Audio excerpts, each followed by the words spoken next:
Hello students, in this lecture we are going to discuss about the concept of meter bridge. It is also called as the Wheatstone's meter bridge because it works on the principle of Wheatstone's network, which already we have discussed in the last lecture. Last lecture में हमने जो विटस्टन्स network का concept देखा था उस पे ही इसका पूरा वर्किंग प्रिंसिपल है, इसलिए हम इसको विटस्टन्स नेटवर्क का एप्लीकेशन भी बोलते हैं. So will go to the concept of the meter bridge. Now, if you are going for the diagram of the meter bridge, we are having one cell of EMF E. This is the positive and negative terminal. This is the key K, and this is the rheostat RH. So this is the wire AB. This wire is 100 centimeter. And below the wire के नीचे हमने यहाँ पे एक metre scale यहाँ पे arrange किया है. एक्चुअली ये wire and meter scale wooden board पे अरेंज किया जाता है. यहाँ पे कॉपर के स्ट्रिप्स है, मेटालिक स्ट्रिप्स है. This is the first strip, this is the second strip and one third strip. इसके बीच में एक थर्ड स्ट्रिप यहाँ पे रखा है. ये दो स्ट्रिप्स हमें एल शेप में दिख रहे हैं और ये दो स्ट्रिप के बीच में एक थर्ड स्ट्रिप हमने यहाँ पे मेटालिक स्ट्रिप यहाँ पे पुट किया है. इस तरीके का अरेंजमेंट करके हमें एक लेफ्ट गैप एंड एक राइट गैप यहाँ पे मिलता है. इसको मैं बोलता हूँ L G left gap and इसको मैं बोलता हूं R G right gap.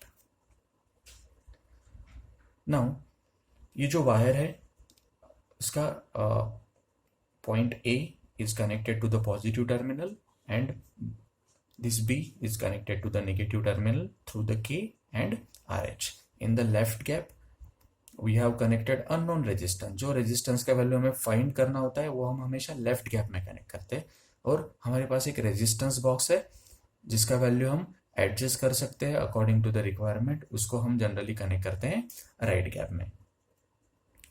Now we are using one galvanometer. ये galvanometer it is connected at point C. यहाँ पे एक पॉइंट पे कनेक्ट किया है और गैल्वेनोमीटर के अदर एंड पे है जॉकी, जो हम वायर ए बी को टच करके नल पॉइंट यहाँ पे फाइंड आउट कर सकते हैं. Now this wire A B and meter scale they are on wooden box and left gap and right gap में हमने दो रेजिस्टेंसेस कनेक्ट किए हैं. R is known resistance and X is unknown resistance जिसका value हमें यहाँ पे find out करना है.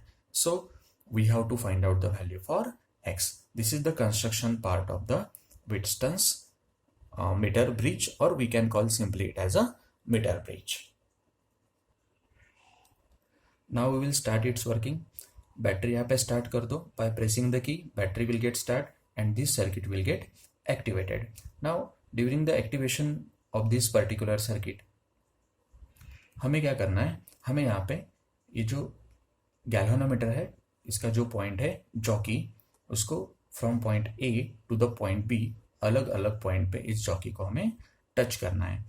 ओके जिस पॉइंट पे जाने के बाद, जिस पॉइंट पे जॉकी को ए बी वायर पे टच करने के बाद गैल्वेनोमीटर का डिफ्लेक्शन हो जाएगा 0, उस पॉइंट को हम बोलेंगे नल डिफ्लेक्शन पॉइंट और equal deflection point. Null deflection point. Actually equal deflection method हम केल्विन मेथड्स में यूज किया करते हैं, तो यहाँ पे हम इसको बोलेंगे null deflection point. So what I will do, press the key, battery will get started, current will flow through the circuit. Now unknown resistance in the left gap and known resistance with the help of resistance box is adjusted in the right gap. Now unknown resistance हमेशा left gap में ही connect करना है. ये point यहाँ पे आप याद रखो. नाउ जॉकी को टच करो, गैल्वेनोमीटर के जॉकी को from point A to the B touch करते जाओ. समझो मुझे यहाँ पे मिल गया नल डिफ्लेक्शन पॉइंट. इस पॉइंट पे जब मैंने जॉकी को टच किया तब गैल्वेनोमीटर का डिफ्लेक्शन था 0, मतलब current flowing through the galvanometer was 0. Galvanometer से जो करंट गया वो कितना था, 0 था. लास्ट लेक्चर में हमने जो देखा था कि गैल्वेनोमीटर के थ्रू जब 0 करंट जाता है तो उसको हम बोलते हैं that point already we have discussed in the last lecture, so I will not revise that particular point. उस कंडीशन को हमने बैलेंस कंडीशन बोला था. सो यहाँ पे वापस कंसेप्ट आ गया बैलेंस कंडीशन का, और बैलेंस कंडीशन के हिसाब से हमारा जो फॉर्मूला रहता है it is R1/R2 equal to R3/R4, या फिर हम इसको P/Q इक्वल टू S/R ऐसे भी बोल सकते हैं, R1/R2 R3/R4। अब देखिए नल डिफ्लेक्शन हो गया, गैल्वेनोमीटर का करंट 0 हो गया, मतलब ये बैलेंस कंडीशन हो गया। सो आई कैन यूज, मैं यहाँ पे यूज कर सकता हूँ R1/R2 इक्वल टू R3/R4। अब देखो R1 यहाँ पे कौन है, so this resistance is here R1। R2 कौन है, this resistance is here R2। So R1 and R2 के इस तरीके से हम दो वैल्यूज यहाँ पे यूज करेंगे, पर यहाँ पे तो हमें 4 रेजिस्टेंस चाहिए। What is the value of R3 here? Now here R3 resistance, इस वायर के रेजिस्टेंस को हम बोलेंगे, और R4 रेजिस्टेंस हम इस वायर के रेजिस्टेंस को बोलेंगे। यहाँ पे LX एंड LR जो वैल्यूज हमें मिले, I will measure from point A to the D। D हमारा नल डिफ्लेक्शन पॉइंट है। मैं क्या करूंगा, A से पॉइंट D का डिस्टेंस में यहाँ पे मेजर करता हूँ। मुझे ये डिस्टेंस मिल गया AD इक्वल टू LX, और सेकंड जो डिस्टेंस है remaining, so that is DB equal to LR। So LX and LR, I can say this LX plus LR equal to 100 centimetre. इस तरीके का कंसेप्ट भी हम आगे जाके यूज करने वाले हैं। अब देखिए R1 एंड R2 का वैल्यू मेरे पास है। R1 लेफ्ट गैप में है X, R2 राइट गैप में है R, रेजिस्टेंस बॉक्स। सो R1 R2 के वैल्यूज है, मेरे पास R3 एंड R4 के वैल्यूज नहीं है। R3 मतलब मैं लूंगा इस वायर का resistance, R3 is the resistance for AD। So this is the resistance for AD. So I will call it as a RAD। इसका जो रेजिस्टेंस रहेगा ना RAD, वो हमारा रहेगा R3 का वैल्यू। अब इस रेजिस्टेंस का वैल्यू हम कैसे फाइंड करेंगे? R के लिए हमारे पास एक फॉर्मूला है, मैंने आपको एक लॉजिक यहाँ पे बताया था, रो इक्वल टू RA/L।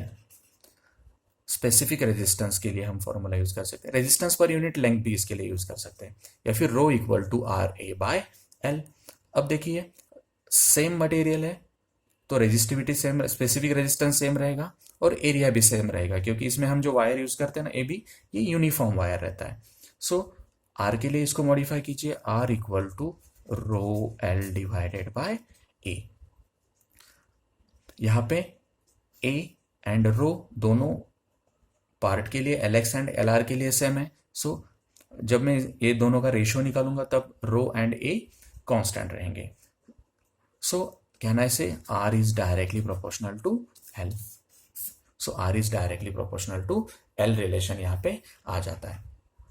या फिर आपने इसको मॉडिफाई किया RAD के लिए, which is nothing but R3, वो इस तरीके से आ जाएगा, rho LX divided by A। अभी मॉडिफाई कीजिए RDB के लिए, अगर मैंने इसको मॉडिफाई किया, so it will become, I will call it as a R4। R4 के लिए हम बोलते हैं rho LR, rho LR divided by A। अब देखो ये दोनों का अगर हमने रेशियो निकाल दिया यहाँ पे, तो मुझे मिल जाएगा, अब देखिए यहाँ पे रो रो कैंसिल हो जाएगा, A कैंसिल हो जाएगा, so I will get it as a LX by LR। RAD by RDB, RAD को हमने क्या बोला है, RAD को हमने बोला है R3 एंड RDB को हमने बोला है R4। It is nothing but the R4। So R3 by R4 क्या है, LX by LR। So I will put this values in, I will call this as equation 1। इस इक्वेशन में ये values रख देता हूं। So R1 by R2 equal to R3 by R4। इसको अगर हमने मॉडिफाई किया तो ये इस तरीके से आ जाएगा, R1 बाय R2। R1 है हमारा X, R2 है हमारा R, R3 का वैल्यू हमारा आया। यहाँ पे हम ऐसा डायरेक्टली कर सकते हैं, R3 बाय R4 का हमारे पास value R3 by R4, so LX by LR directly. So finally I got X by R equal to L X by L R. अब देखिए अननोन रेजिस्टेंस मुझे यहाँ पे फाइंड आउट करना है, so can I modify this relation like this, X equal to R into L X by L R. सो इस तरीके से हम अननोन रेजिस्टेंस फाइंड आउट करने के लिए हमें आर मतलब रेजिस्टेंस बॉक्स का वैल्यू जो हम ही एडजस्ट करने वाले L X and L are का वैल्यू पता होना चाहिए। L X and L are का जो वैल्यू है हमने यहाँ पे मेजर किया है distance from A to D and D to B. A to D L X and D to B L R है। we are going to measure this distance with the help of the meter scale placed here. So this is the way to use the meter bridge to find the value of the unknown resistance, and we have used the principle of Wheatstone's network here. While performing this particular experiment हमें कुछ चीज़ें यहाँ पे याद रखनी चाहिए, नहीं तो फिर इस एक्सपेरिमेंट में कुछ एरर्स आ सकते हैं। जो चीज़ें हमें यहाँ पे याद रखना है in the meter bridge experiment, वो चीज़ें हैं जो वायर हम यहाँ पे यूज़ करते हैं ना, this wire should be uniform. यहाँ पे देखो हमने वायर का सोल्डरिंग किया है ए एंड बी पे, मेटल स्ट्रिप पे उनका सोल्डरिंग किया है। तो जब हम सोल्डरिंग करते हैं तो वहाँ पे बहुत सारी टाइम रेजिस्टेंस डेवलप होता है, तो वो रेजिस्टेंस हमें यहाँ पे काउंट करना चाहिए। अगर वो काउंट नहीं किया तो यहाँ पे वेरिएशन आ सकता है। और ये जो हम मेजरमेंट कर रहे हैं L X and L R with the help of meter scale, that measurement should be proper. ये कुछ सोर्सेस ऑफ एरर्स है while performing this particular experiment. अब ये एरर्स हम मिनिमाइज कर सकते हैं, और ये जो एरर्स हम मीटर ब्रिज में एक्सपेरिमेंट में नोटिस करेंगे, we can minimize this errors by following some of the simple rules. हमें हमेशा ट्राई करना चाहिए कि जो हमारा नल डिफ्लेक्शन पॉइंट आता है या फिर बैलेंस पॉइंट आता है, तो लगभग ए एंड बी के बीच में ही आना चाहिए। थोड़ा बहुत शिफ्ट हो गया तो चलेगा, एक एंड पे नहीं आना चाहिए। इट शुड लाई ऑन 7:3 पे आया तो भी चलेगा, 6:4 रेशियो पे आया तो भी चलता है, 5:5, 1:2, या फिर बहुत ज़्यादा वेरिएशन यहाँ पे नहीं आना चाहिए। नियर अबाउट लगभग इस एरिया में यहाँ पे आपका नल डिफ्लेक्शन पॉइंट हमें मिलना चाहिए। फॉर बेटर रिजल्ट्स हम ये एक्स को इधर पुट कर सकते हैं, आर को इधर पुट कर सकते हैं, और उसके रीडिंग्स हम क्रॉस चेक कर सकते हैं। तब जाके हमारा रिजल्ट और बेटर होगा और ज़्यादा वेरीफाई यहाँ पे हो जाएगा। जो जॉकी हम ए एंड बी पे यहाँ पे यूज़ कर रहे हैं, it should be tapped, not slided, okay, because it is going to trace the current in the meter bridge. So इसको आपको क्या करना चाहिए, टैप करना चाहिए, उसको स्लाइड कंटिन्यूसली रीडिंग लेने के टाइम पे नहीं करना चाहिए। now with reference to same point we will modify this point। Meter bridge का जो कंसेप्ट है हमारा नल डिफ्लेक्शन का, हम अब जाके मॉडिफाई करते हैं Kelvin's method to determine the resistance of galvanometer। मतलब by using मीटर ब्रिज का यूज करके ही हम क्या करने वाले, गैल्वेनोमीटर का रेजिस्टेंस हम मेजर करने वाले।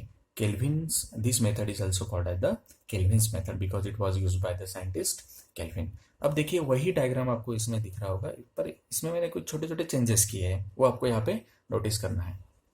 देखिए फर्स्ट चेंज क्या है, यहाँ पे मैंने गैल्वेनोमीटर यहाँ से निकाल के लेफ्ट कैप में रख दिया है। यहाँ पे हमने क्या डिसाइड किया था कि हमेशा अननोन रेजिस्टेंस यहाँ पे पुट करना है।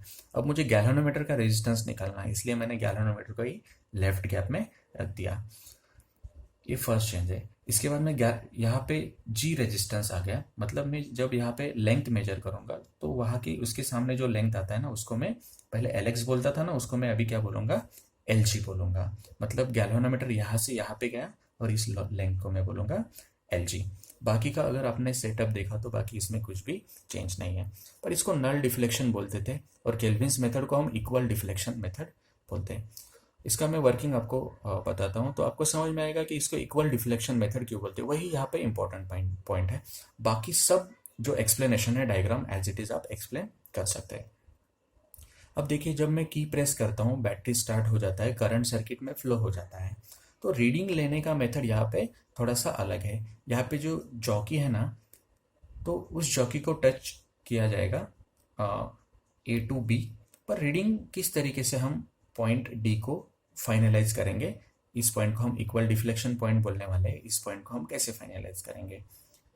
नाउ जब मैंने यहाँ पे गैल्वेनोमीटर टच कर दिया, सर्किट में करंट फ्लो हो रहा है, मतलब गैल्वेनोमीटर डिफ्लेक्शन दिखाएगा because current is flowing through the galvanometer. वो रीडिंग हमें नोट करना है, so note that reading firstly. Okay, अब जाके आपको जॉकी को ए टू बी में अलग अलग पॉइंट पे टच करना है। अब जो रीडिंग मैंने पहले नोट किया है उस रीडिंग का मैच कौन से रीडिंग के साथ होता है। फॉर एग्जाम्पल, अगर मैंने यहाँ पे जॉकी को टच किया, जो रीडिंग मैंने गैल्वेनोमीटर को सर्किट में कनेक्ट किया वहां से लिया है। ओके, अब यहाँ पे जो रीडिंग मैंने जॉकी को टच किया तो गैल्वेनोमीटर का रीडिंग अलग आया। जब मैं जॉकी को यहाँ पे टच करूंगा तो अलग रीडिंग मुझे गैल्वेनोमीटर ने दिखाया है। ओके, तो ये मेरा इक्वल डिफ्लेक्शन पॉइंट नहीं है। तो मैंने अगर यहाँ पे जॉकी को टच किया, गैल्वेनोमीटर का ऑलरेडी मैंने रीडिंग लेके रखा है, जॉकी को मैंने यहाँ पे टच किया तो वही रीडिंग मुझे मिल रहा है। मतलब जॉकी को जब टच किया तो गैल्वेनोमीटर का रीडिंग यहाँ पे चेंज नहीं हुआ है। मतलब इस पॉइंट को टच करने के बाद गैल्वेनोमीटर का रीडिंग सेम रहता है। मतलब देखिए, these two points are equipotential points. इन पॉइंट्स को हम क्या बोलते हैं? इक्विपोटेंशियल पॉइंट्स यहाँ पे बोलते हैं। So it is called as the equal deflection method. Galvanometer का पहले वाला डिफ्लेक्शन और टच करने के बाद में जो डिफ्लेक्शन है सेम ही है, इसलिए हम इस मेथड को बोलते हैं equal deflection method. It is not null deflection method. अगर आप इक्वेशन पे जाएंगे तो यहाँ पे कैसे चेंज हो जाएगा इक्वेशन, बाकी सब लॉजिक सेम ही है। दोनों का लेंथ मिला के 100 सेंटीमीटर हो जाएगा। रेजिस्टिविटी, रेजिस्टेंस, स्पेसिफिक रेजिस्टेंस, सब टर्म्स सेम ही है। अब देखिए यहाँ पे जो हमारा लॉजिक आया था x by R, so x की जगह पे यहाँ पे कौन आ गया? अभी यहाँ पे आ गया g। r की जगह पे कौन है? r ही है, इक्वल टू lx। lx की जगह पे हमारा ऑब्वियसली क्या आ जाएगा? lg आ जाएगा। और lr की जगह पे रहेगा वही सेम lr। सो गैल्वेनोमीटर का अगर मुझे रेजिस्टेंस फाइंड आउट करना है, so I will use r lg by lr। अब lg एंड lr तो हमने मेजर किए मीटर स्केल की हेल्प से।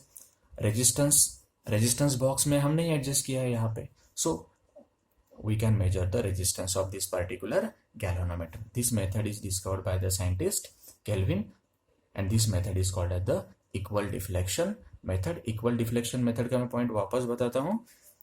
Before touching jockey here, jockey touch करने के पहले गैल्वेनोमीटर का रीडिंग लिया है। ओके, और जॉकी टच करने के बाद अलग अलग पॉइंट पे चेक किया, रीडिंग चेंज हो रहा था।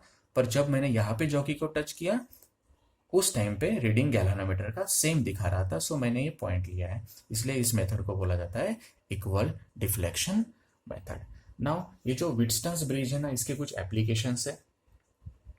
It is use to measure the value of low resistances, and we can measure the quantities such as galvanometer resistance, capacitance, inductance, impedance using the Wheatstone's bridge। ये कुछ metre bridge के applications है, इसलिए ये हम यहाँ पे स्टडी कर रहे हैं। चलिए इसी कंसेप्ट पे हम एक प्रॉब्लम यहाँ पे डिस्कस करते हैं। उसने यहाँ पे बोला है two resistances 2 ohm and 3 ohm are connected across the two gaps of meter bridge. वही डायग्राम दिया है मीटर ब्रिज का, यहाँ पे 2 ohm 3 ohm, left gap right gap. हमें यहाँ पे कैलकुलेट करना है करंट थ्रू दिस सेल। यहाँ पे एक सेल कनेक्ट किया है, 2 वोल्ट उसका रेजिस्टेंस है, सॉरी ईएमएफ है, उसका करंट हमें यहाँ पे कैलकुलेट करना है। और हमें और जो वैल्यू यहाँ पे कैलकुलेट करना है वो है specific resistance of this particular wire. इस वायर का हमें स्पेसिफिक रेजिस्टेंस हमें यहाँ पे कैलकुलेट करना है, और इस बैटरी का करंट हमें यहाँ पे कैलकुलेट करना है। ये जो वायर है ना उसका रेजिस्टेंस उसने दिया है, और उस वायर का हमें डायमीटर भी दिया है। अब देखिए फर्स्टली हमें कैलकुलेट करना है यहाँ पे current. If I am going to calculate current here, now current calculate करने के लिए if you are using Ohm's law, V equal to I R, if I'm writing it as a E equal to I R, internal resistance is negligible, so it will become E equal to I R। अगर मुझे I का value यहाँ पे calculate करना है, so I will become E by R। अब देखिए E का वैल्यू मुझे दिया है यहाँ पे 2 वोल्ट, मुझे क्या चाहिए? R का वैल्यू। अब अगर इस सर्किट में आपने देखा तो ये 2 रेजिस्टेंसेस है, और यहाँ पे इस वायर का भी एक रेजिस्टेंस दिया है, मतलब 1 2 एंड 3 रेजिस्टेंसेस आर देयर। ये जो रेजिस्टेंस है ना इस वायर का है। अब देखिए मुझे इस सर्किट का इक्विवेलेंट रेजिस्टेंस फाइंड आउट करना पड़ेगा। ये रहेगा मेरा टोटल रेजिस्टेंस EMF, तब जाके मुझे मिलेगा यहाँ पे current. So I have to find out this resistance of that particular circuit. चलिए मैं यहाँ पे रेजिस्टेंस फाइंड आउट करता हूँ।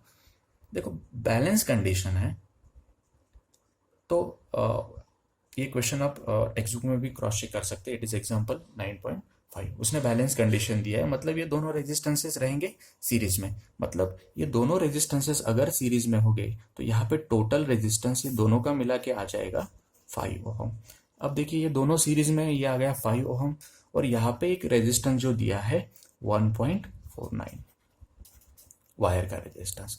मतलब ये दोनों रेजिस्टेंसेस अब हो जाएंगे पैरेलल। मुझे इक्विवेलेंट रेजिस्टेंस यूज करना पड़ेगा। ओके तो मुझे इक्विवेलेंट रेजिस्टेंस कैलकुलेट करना पड़ेगा। पैरेलल कॉम्बिनेशन है, so I will go for 1/RP equal to 1/5 plus 1/1.49। अगर मैंने इसको सॉल्व किया so it will become 5 plus 1.49 divided by 5 into 1.49.